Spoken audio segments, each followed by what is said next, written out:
US की treasury secretary Janet Yellen ने कहा कि यूएस रेडी है अपने सारे स्मॉल बैंक्स के डिपॉजिटर्स को बचाने के लिए अगर जरूरत पड़ा तो।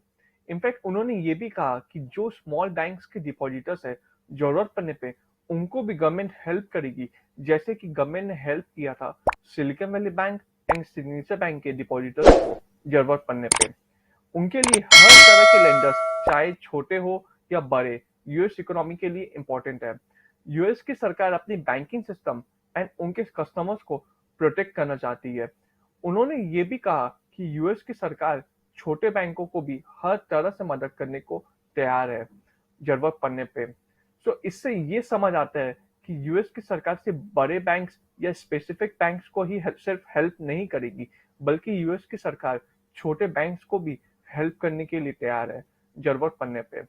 जेनेट येलेन ने यह भी कहा कि silicon valley bank and signature bank के केस में यूएस गवर्नमेंट का इंटरवेंशन जरूरी था यूएस के बैंकिंग सिस्टम को बचाने के लिए, ये जानते हुए भी कि सारे डिपॉजिटर्स के अकाउंट इंश्योर्ड थे $2.5 लाख पर अकाउंट तक फेडरल डिपॉजिट इंश्योरेंस कॉर्पोरेशन के द्वारा।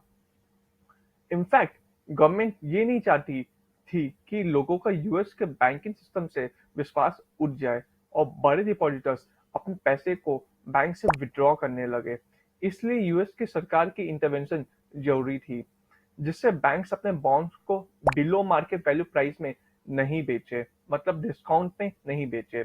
इनफैक्ट यूएस की सरकार ने जो भी स्टेप्स लिए silicon valley bank and signature bank के केस में, वो इसलिए था जिससे लोगों के मन में विश्वास रहे यूएस बैंकिंग सिस्टम के प्रति।